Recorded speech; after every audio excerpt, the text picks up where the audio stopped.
Salut à tous, c'est Lunaris. Aujourd'hui, un comparatif de l'extrême.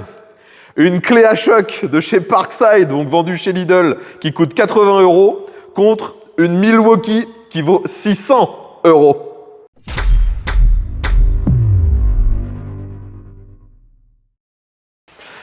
Donc les amis, aujourd'hui, c'est pas vraiment un test. On va faire un comparatif totalement à la zob.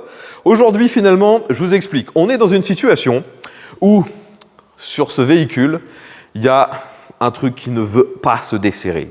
On a essayé des dizaines de fois, on a quasiment bousillé ce truc. On l'a vidé je ne sais combien de fois. Ça ne marche pas. C'est une clé à choc, donc entrée de gamme, on va dire, qui fait 400 Nm. Donc, vu qu'on s'est retrouvé face à cette difficulté, on s'est dit, on va investir dans du lourd.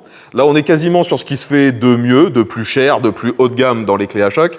Une Milwaukee qui, elle, est capable de développer, lorsqu'on est en desserrage, un peu moins de 2000 Nm.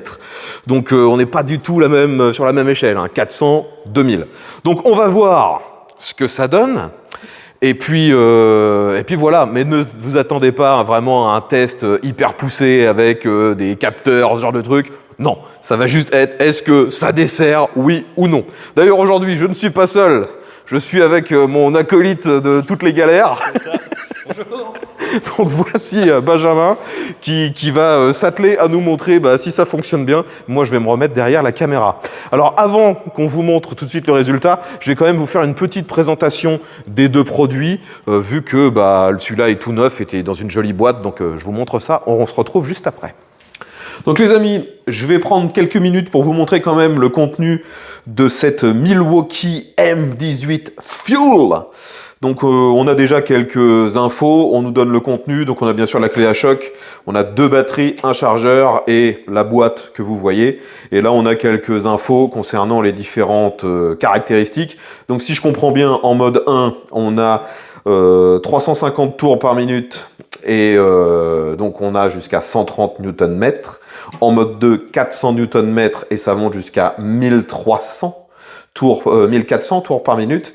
Et à fond, 1356 Nm pour 1750 tours. Et donc pour ça, c'est pour les couples de serrage.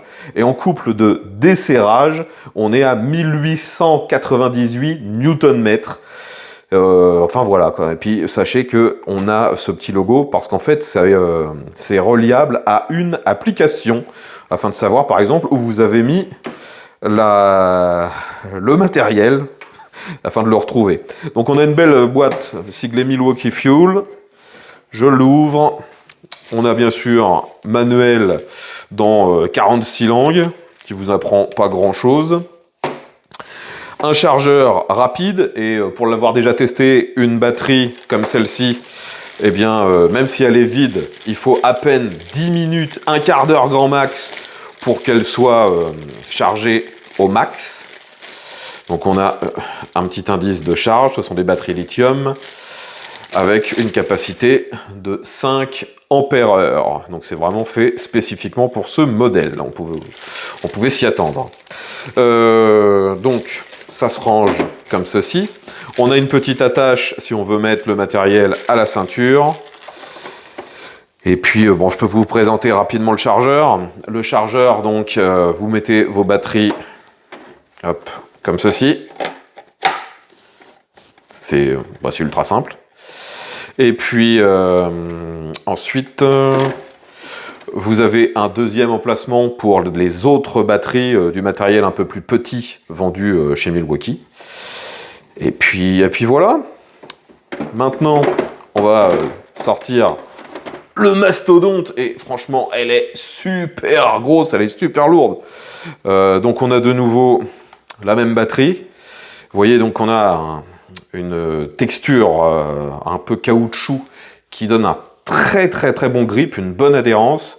Après, ça reste simple, on a une gâchette pour que ça tourne, on change le sens ici. Et c'est d'une qualité de fabrication, on peut dire sans aucun reproche, il n'y a vraiment rien à dire. On trouve la référence. Et puis voilà donc pour la présentation du produit. Et donc, l'autre modèle qui va nous servir pour le comparatif, à l'autre extrême, on a donc cette Parkside avec une batterie en 20 volts, un modèle qui a déjà été utilisé à de nombreuses reprises. Celui-ci est toujours en vente chez Lidl, du moins sur leur site internet. Si vous prenez l'ensemble, donc la clé à choc, la batterie, plus un chargeur, ça vous coûte environ 80 €, là où la Milwaukee, l'ensemble que je vous ai présenté, coûte environ 600 €. Et donc le couple maximum de celle-ci, c'est 400 Nm. Donc maintenant, on va comparer ce que ça donne, 400 Nm face à un peu moins de 2000, 1898. Donc on s'apprête à essayer de se lancer dans notre desserrage. Donc vous voyez déjà la différence de gabarit entre les deux clés à choc. On voit bien donc que la Milwaukee est bien plus grosse, bien plus balèze. Là, on fait un comparatif de nouveau, totalement à l'arrache. Elles ne sont pas réellement concurrentes dans le monde réel. Personne n'essaie de remplacer normalement une Parkside par une Milwaukee à 600 balles. Donc voilà les différences. Forcément, celle-ci étant beaucoup plus grosse, elle est aussi plus lourde. Et puis maintenant, place au desserrage. Alors, est-ce qu'on va réussir à bien montrer? Qu'est-ce qu'il faut desserrer? C'est ça. Si je me trompe pas. Donc, ce truc est bloqué depuis peut-être 30 ans. on va essayer de desserrer ça. Donc, place à l'expert. On commence bien sûr par celle qui pour l'instant n'a pas fonctionné. Donc, entièrement chargée. Elle est fraîchement rechargée. Voilà, donc c'est une batterie 20 volts. Allez, on y va. Alors, te trompe pas de sens, hein. Non, ça devrait aller. Je la place, je suis en desserrage. C'est parti.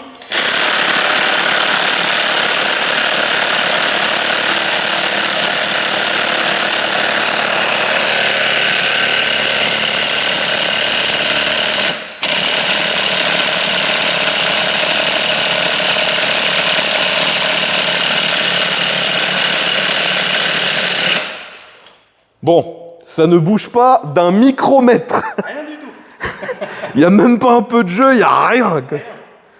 Allez. Place maintenant à celle qui théoriquement devrait nous sauver.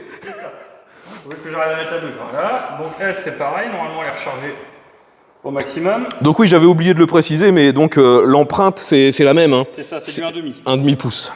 Ce qu'on appelle communément le gros cliquet. Voilà, donc c'est chargé à bloc. Donc là, tu te mets quoi? À fond direct? Ouais. Quitte à mettre toutes les chances de notre côté, Donc, on y va. Ah ouais, attends, c'est la petite loupiote qui me... Ouais, donc on est à fond. On y va. Allez, on y croit. Prêt? Vas-y.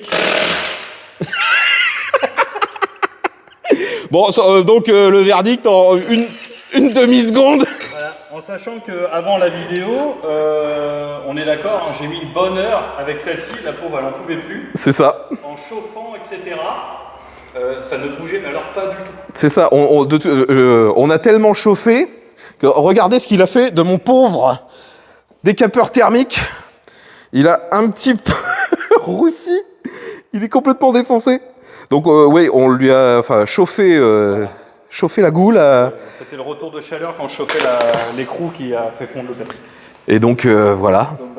Donc maintenant le verdict est tombé. Hein. Voilà, donc vous savez maintenant pourquoi il y a du matériel entrée de gamme et du matériel haut de gamme. voilà. Donc On ne peut pas avoir plus preuve que ça. c'est ça. Donc vous comprenez aussi pourquoi les entreprises finalement investissent dans du haut de gamme. Parce que là, avec le bas de gamme, perdre 3-4 heures pour rien, là, 30 secondes, fini. Ouais. Bon, donc cette vidéo, je pense que tous ceux qui utilisent ce genre de matériel connaissaient déjà la fin avant même le début. Nous, on n'était pas sûrs parce que le matériel haut de gamme, on l'a quand même assez rarement vu tellement il est cher. Donc j'ai oublié de le préciser, mais cette vidéo n'est pas sponsorisée ni par Lidl, ni par Milwaukee, ni personne. D'ailleurs, si Milwaukee voit cette vidéo, contactez-moi. Et d'ailleurs, si Lidl voit cette vidéo, contactez-moi aussi. Elle a du mérite, elle a travaillé. Ah ouais, mais bon, c'est pas la même gamme, pas la même gamme. Mais jamais ton mental. Bon, ben voilà les amis, donc vous savez qu'une clé à choc à 600 €, c'est mieux qu'une à 80. Allez, mettez un pouce si ça vous a fait au moins un peu marrer, et puis on se retrouve bientôt pour une nouvelle vidéo. Mais à tous!